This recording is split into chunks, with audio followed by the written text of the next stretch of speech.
Viewer discretion is advised.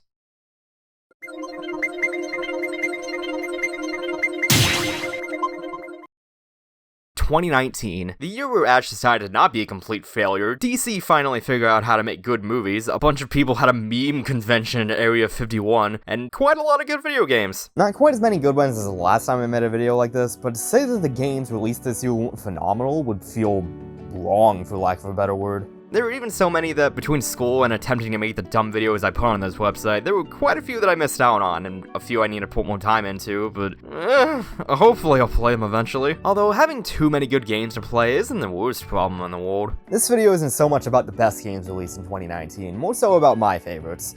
And with games like these, at least we're ending the decade on a high note.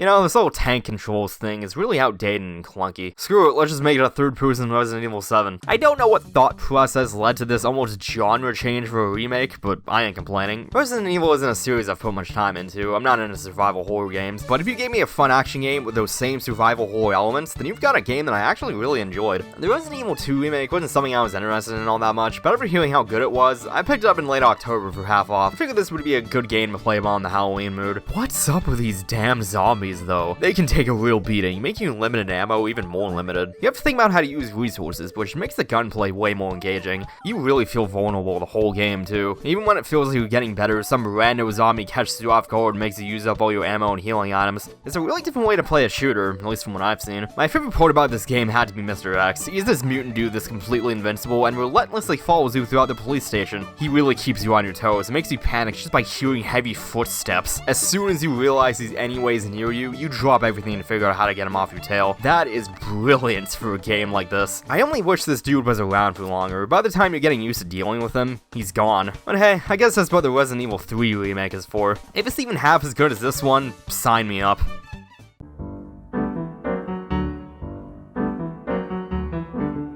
Hey guys, do you like rhythm games? Do you like Zelda? Do I have some news for you? At some point, the devs of Trip of the Necrodancer wanted to make a Zelda-themed DLC for their game, and Nintendo told them to make a full game out of it instead. I'm not one for rhythm games, and even I had a blast playing Cadence of Hyrule. Turns out that listening to kick-ass remixes of Zelda music while exploring a pseudo-random overworld is an awesome time. This isn't just Zelda either, this is Trip of the Necrodancer, so you're doing the Zelda norm, but in tune to the beat of the music. I have to be a bit more focused when I play this, but it's worth it to play one of the most unique games in the series. There was apparently a free expansion released recently, but I haven't heard a single person talking about it, so I have no idea if it's good or not. Maybe I'll play it at some point. I haven't even played King of Cards yet. Being an adult is annoying.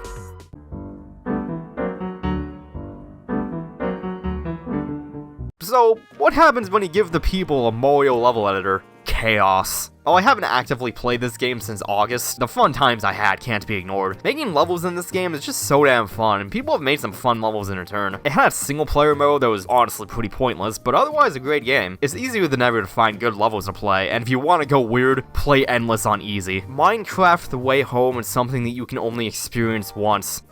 Maybe I've just been watching too much Alpharad. I don't know, I pretty much said everything I wanted to in my review of it. There's not much to add for me. You can play as Link now though, so that's pretty cool. But when can I play as Sonic again?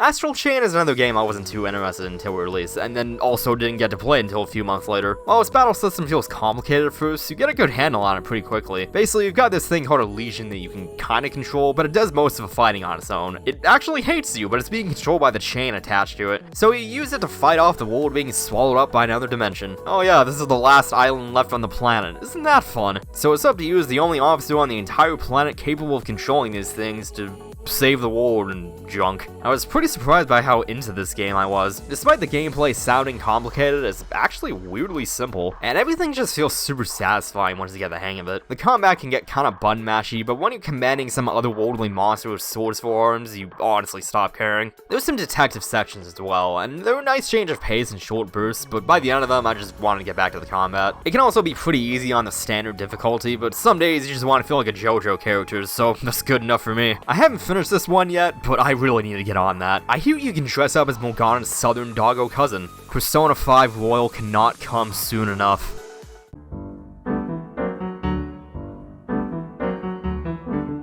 Honestly, I'm still amazed Kingdom Hearts 3 even exists. Combine this with Shenmue 3, a Final Fantasy VII remake, and a new Half-Life game, and you can tell that we're already living in the future. From what I can tell, a lot of Kingdom Hearts fans don't like 3 for the cringy dialogue and convoluted plot, but like, Kingdom Hearts has always been this way. Why is that an issue now? Luckily, I haven't been waiting most of my life for this game to come out. I didn't get into this series until the HD collections, and that's something I noticed. In general, older fans hate this game, but newer fans love it. Since it's on this list, it's pretty obvious which boat I fall on. The worlds this time are much bigger and feel way less empty than they were before. I like all the newer movie representation too. Wanna run around in Tangled or Big Hero 6? Yeah, here you go. Just about all of them are enjoyable too, except maybe the Frozen one. Making me run up and down this stupid mountain a bunch of times really wasn't necessary. They also put in the entirety of Let It Go with little changes. Like, why? I was waiting for Sora to at least follow up behind her, but nah man, why do that when you can just watch this scene again? The game was a little too Disney focused this time, which made the main plot's pacing way too slow. You'd go pretty long stretches of time with nothing plot related happening, and it just felt weird. It needed more Kingdom Hearts story in between all the Disney stuff. There also weren't any Final Fantasy characters this time for some reason. I get that they were trying to tie up plot points, but if they were at least in Twilight Town or something, that would have been fine. But hey, at least we got to see Woody telling an Organization 13 member to go off himself, and Vanitas being thrown into like 5 Monsters Inc. doors. I still can't get over how hilarious this scene is. The final world felt a little too much like a cop-out too. There was one point where it basically asks you which plot points you want to see resolved first, and while it was cool to see so many big plot points finally get resolved, it felt a little too convenient, you know? The gameplay is the best it's ever been though, with flashy attacks and combos everywhere. The game's the easiest in the series and there's basically no post-game, but hopefully the Remind DLC will fix that. People seem to forget that Kingdom Hearts 1 and 2 didn't always have a final mix version. Just give me some stupidly hard super boss that I give up trying to beat. Who's it gonna be this time? Sephiroth? Another dude in a cloak? Freaking,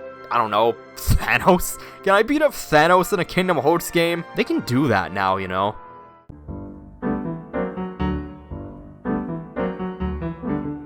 Out of all the games on here, Borderlands 3 was the one I was looking forward to the most, and honestly, it was pretty good. Mostly. The story is awful, but the gameplay is the best it's ever been. I mean, I enjoyed the story, but there were so many weird decisions with it that I would prefer not having one, seeing as you still can't skip cutscenes. Like, the ending was so bad that I actually ended up laughing at it. I haven't done that for a game, like, ever. At least not the good ones. But hey, the weapon drops are what really improved this game. In Borderlands 2, it was pretty hard to find really good weapons, but here they throw good weapons at you like candy. I can only equip 4? Don't make me choose, I want all of them. Legendaries feel more common too. I've had entire Borderlands 2 playthroughs where I never got a single legendary from a random drop, but I'd be surprised if I didn't get at least 3 or 4 in Borderlands 3. But as fun as this one was, I just stopped thinking about it as soon as I finished it. It's hard to describe. It's not that I didn't care about it or anything, but I was just done playing it, I guess. There is DLC coming out for it, but I don't know, I didn't feel the need to come back to this one. Although, if they could gift the world with more Balex, that would probably be the best thing to come out of this game.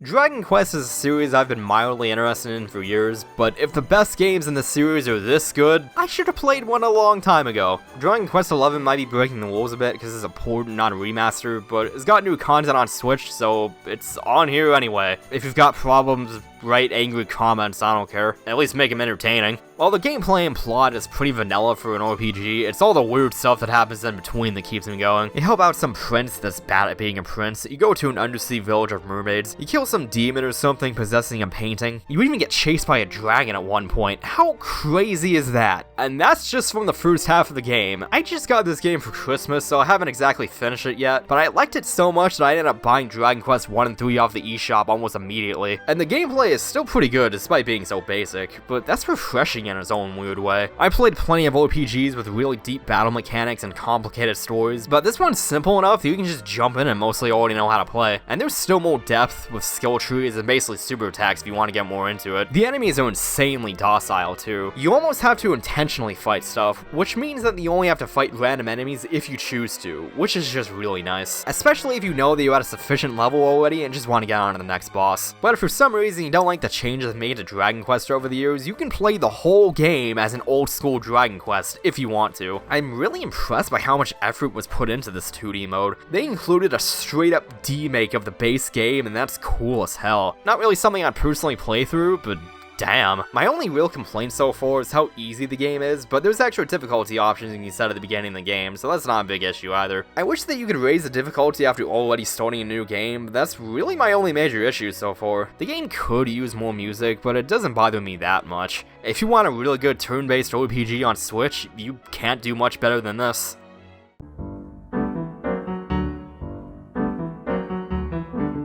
Oh boy, time to talk about Pokemon Sword and Shield again. Is it weird that despite this being my least favorite game in the series and that I had a ton of issues with it, I still enjoyed it enough to put it at number 3? That feels weird to me. For as great as all the new stuff was, the game also didn't really fix any issues that's plagued Pokemon for years either. There were some new quality of life improvements, but like, why'd it take them this long to bring back automatic running? Pokemon Sword and Shield are a Pokemon game and not much more. And that still makes them top 3 for me, for some reason. I blame Snom. Look at this perfect being. Competitive battling is pretty fun this gen though. Dragovich just kills everything. Pair it up with a Drizzle Pelipper with Tailwind and you've basically won against anything that isn't immune to water. It's disgusting, and I love it. Oh, and why not give Domanitan a free choice band while we're at it? Balance is fun. I already talked about this game for like 25 minutes, so if you want to hear me ramble for longer, go watch that, I guess. There was supposed to be a section here about what improved version we'll get, but they went ahead and did DLC instead, and honestly, it looks pretty good. I doubt they'll change or improve my issues with the base game, but hey, whatever, man. At least they're trying. Might buy it, might not, I don't know. I'm more excited about the Mystery Dungeon remake, to be honest. Please play these games.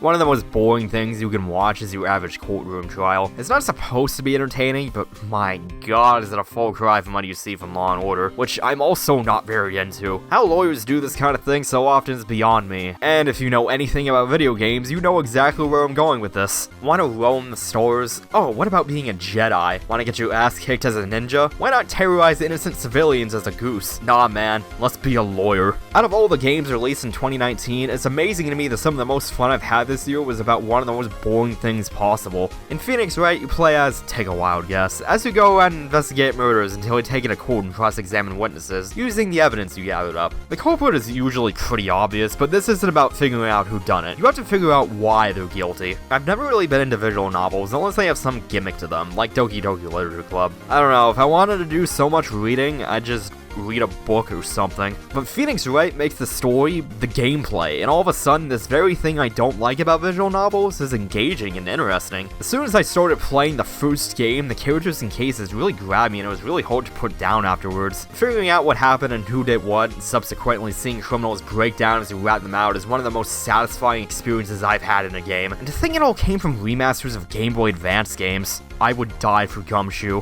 Hey, this game's been re-released like 20 times by this point. Objection! It's my video and I can do whatever I want. I had so much fun with these games that it felt wrong not putting them this high. Although if I had to pick one, I don't know, probably Trials and Tribulations. It doesn't really matter though. All 3 of these games are fantastic. I bought the second trilogy on 3DS while they were on sale, so I should probably get around to playing those soon. God damn, these games are good.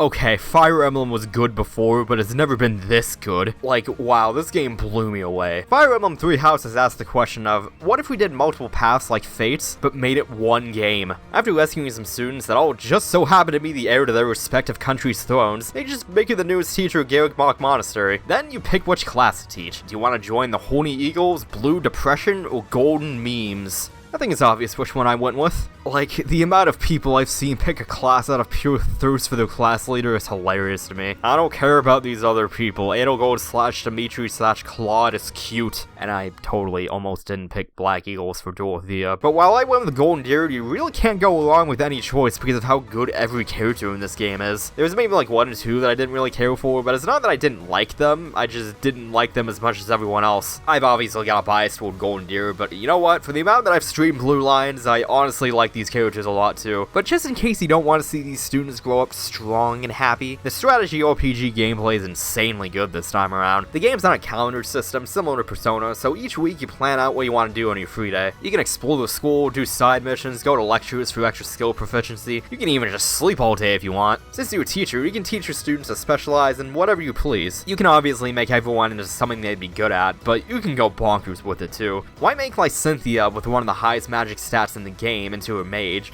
when you can just make her an armor knight instead? Who's stopping you? They might yell at you for making them something stupid every now and then, but hey, free will and choice are overrated. Like, comment, and subscribe. My only real complaints are how the backgrounds and cutscenes are clearly images for some reason, and that the game's too long. How are people finishing this game in like 40 hours? It took me almost 80 the first time. And since this is a game where you need to play it 4 times to get the full story, that's a huge time investment. Luckily, the second half of the game is totally different depending on what path you took, and you usually have different party members, so it's not like Sonic Heroes or anything, but damn. If those are my only complaints, that's an easy game of the year right there. I'll finish streaming Blue Lines eventually, I swear. This has been Flame Guy, and hopefully 2020 has some good games too. As of right now, there aren't many I'm really super excited for. Ori and Animal Crossing are the only ones I'm even mildly interested in right now. I'm honestly more excited for ports and director's cut versions than I am new games. That's definitely weird. Take care, and I'll see you all next mission.